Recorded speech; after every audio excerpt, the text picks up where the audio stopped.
বিশ্বনবী সাল্লাল্লাহু আলাইহি ওয়াসাল্লাম দিন প্রচার করছে, কাফেরদের সহ্য হচ্ছে না।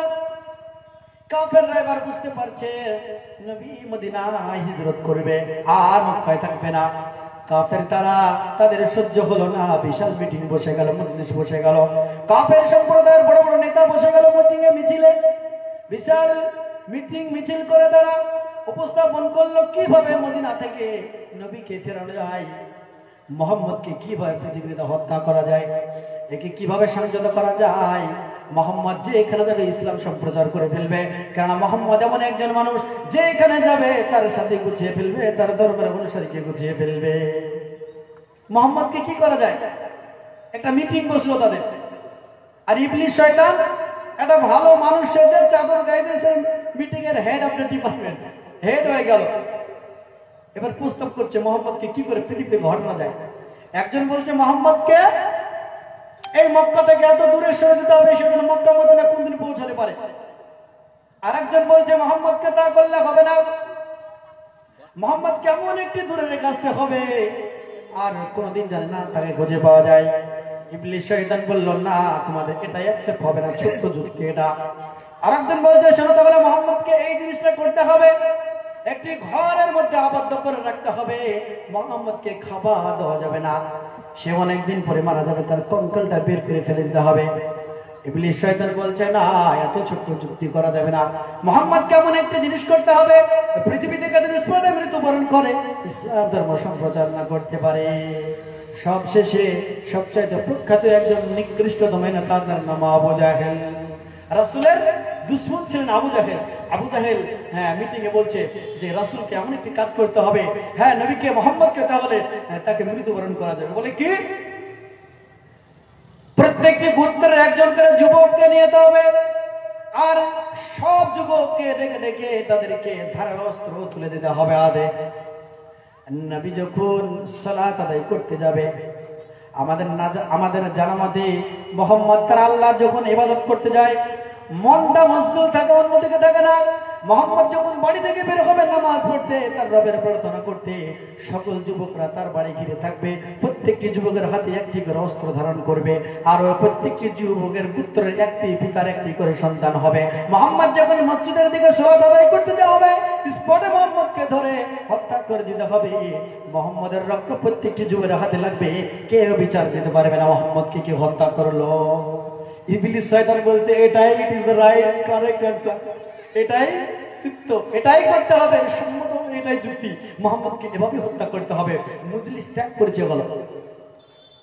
আল্লাহ রাব্বুল আলামিন তিনি বললেন, ও জিবরিল, আমার প্রিয় হাবিব জনাব মুহাম্মদুর রাসূলুল্লাহ সাল্লাল্লাহু আলাইহি ওয়াসাল্লামকে বলে দাও মক্কা জায়গার থাকতে হবে না, কাফের সম্প্রদায়রা তাকে হত্যা করার পরিকল্পনা করেছে, যা যা মুহাম্মদকে বলে দাও সে যেন মদিনায় গমন করে।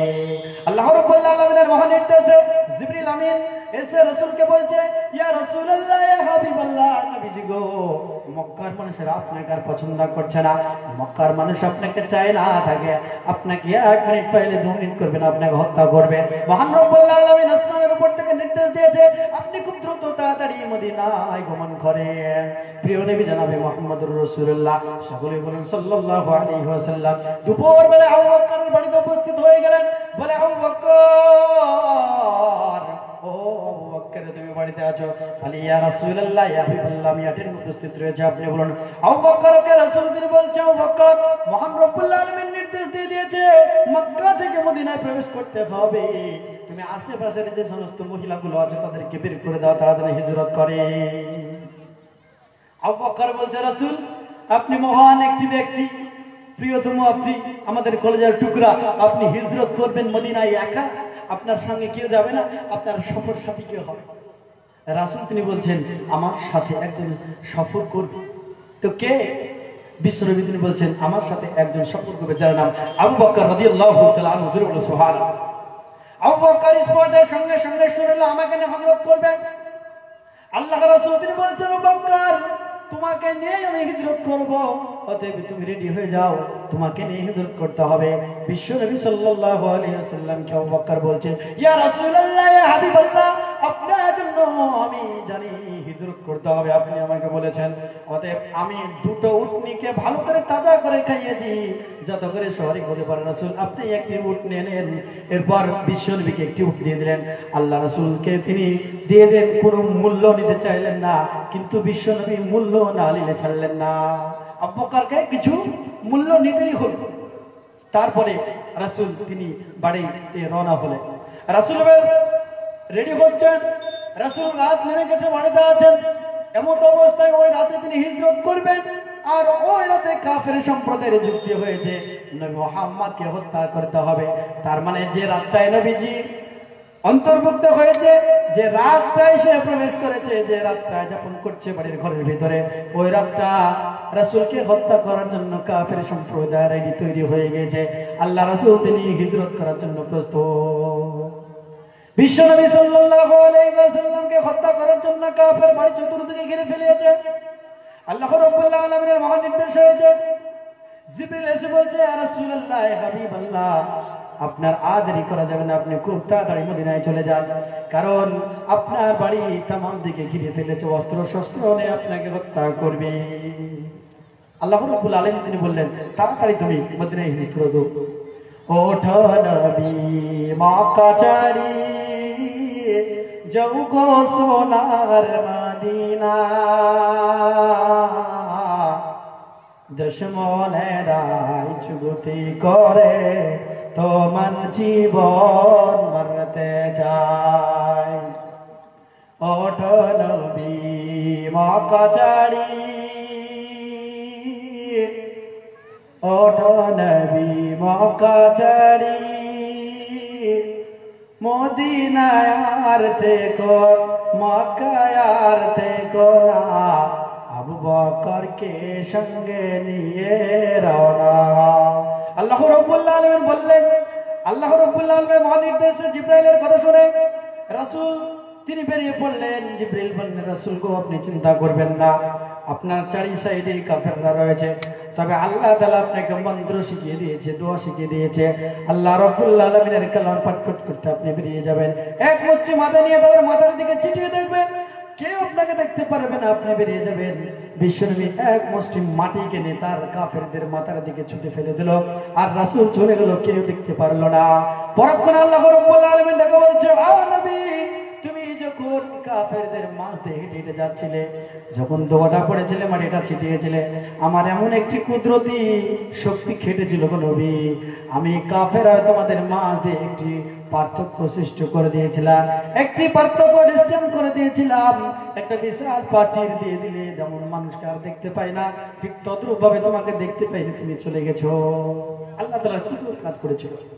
আমি বলতে চাচ্ছি যে রাসূল কত কষ্ট করে ইসলামকে উদ্দিন কায়েম করেছেন, প্রচার করেছেন, আর তাদের সঙ্গ সাথী কারা ছিল?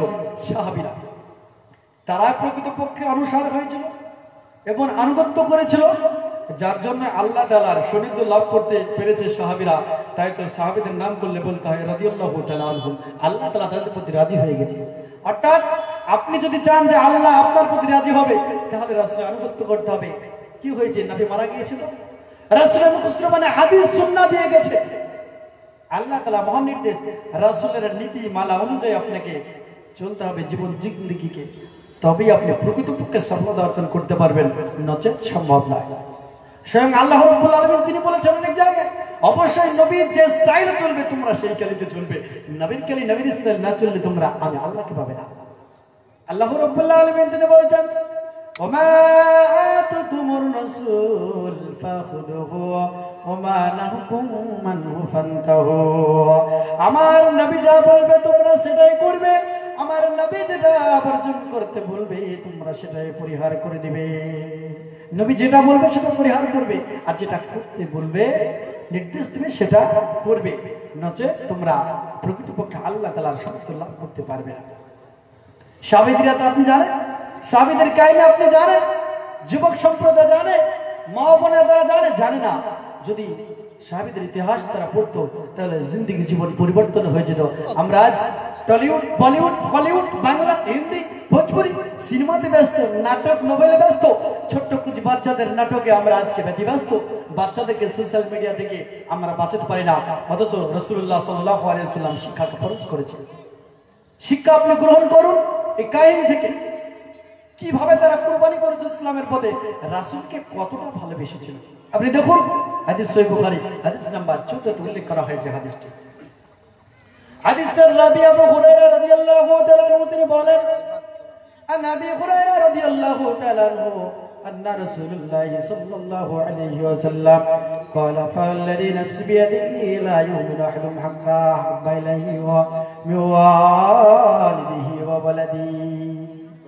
আবু হুরায়রা রাদিয়াল্লাহু তাআলা আনহু তিনি বলছেন, রাসূলুল্লাহ সাল্লাল্লাহু আলাইহি ওয়াসাল্লাম তিনি বলেছেন, তোমরা মনে রেখো আমার উম্মত আমার বাপ। বিশ্বনবী তিনি বলছেন, ওই সত্তার শপথ যে মহান রব্বুল আলামিনের হাতে আমার জান রয়েছে, ততক্ষণ পর্যন্ত তোমরা পূর্ণাঙ্গ মুসলিম হতে পারবে না যতক্ষণ না ওয়ালিদিহি ওয়া ওয়ালাদি, তোমার পিতা পুত্র চাইতে না আমাকে ভালোবাসবে। একটা সন্তানকে আমরা খুব ভালোবাসি, এটা সত্য কথা, বাঁচতে হবে। পিতাকে ভালোবাসি, বাঁচতে হবে, আল্লাহর মহানির্দেশ। কিন্তু চার চাইতে বেশি অধিক ভালোবাসার পাত্র কাকে বানাতে হবে বলুন ভাই? কাকে?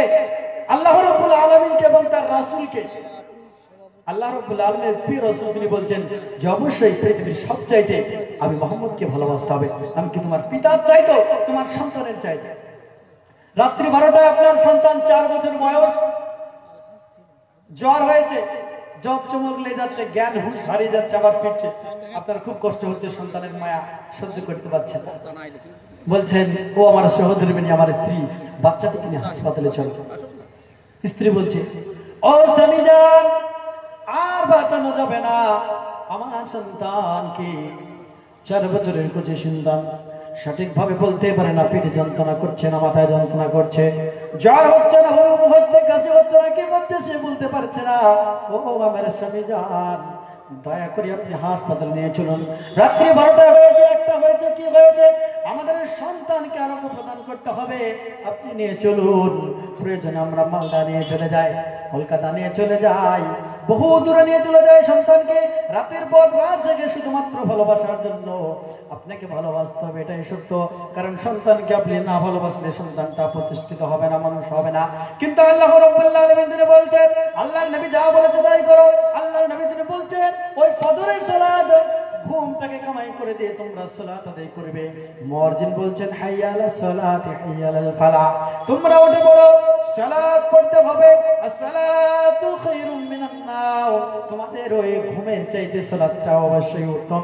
তোমরা খুব তাড়াতাড়ি করে আল্লাহর প্রার্থনা সালাত আদায় করতে এসো। রাসূল তিনি বলছেন, রাতের যে গরম বিছানা সেটা পরিহার করে রবের প্রার্থনা করো, এটাই আমি রাসূলের নির্দেশ। রাসূলের এই নির্দেশ আমরা মানতে রাজি নয়, সালাত পড়ি না, গভীর রাতে উঠে, কারণ আলসি লাগে। কিন্তু সন্তান সন্ততি যদি রাতে কষ্ট পায় হাসপাতালে নিয়ে চলে যায়, এটাই তো ভালোবাসা। সন্তানের চাইতে নবীকে ভালোবাসতে হবে, পিতার চাইতে বেশি ভালোবাসতে হবে। এটা রাসূলের নীতিমালা, আপনাকে যে কোনো মূল্যে মানতে হবে। সালাত আমরা আজকে আদায় করি না। অধিকাংশ মানুষ, এই মাহফিলে প্রায় শত শত মানুষ রয়েছে, আমি যদি বলি আজকের মাগরিবের সালাতকে জামাত সহকারে আদায় করেছে, যুবক ভাইদের হাত উঠবে না। কেন? তারা সালাত আদায় করেনি। তাহলে এত বড় ইন্তজাম, এত বড় প্যান্ডেল, এত বড় জালসা করে কি কাজ? হাজার হাজার লক্ষ কোটি টাকা খরচ করে যে সালাতের জন্য এত কিছু করো।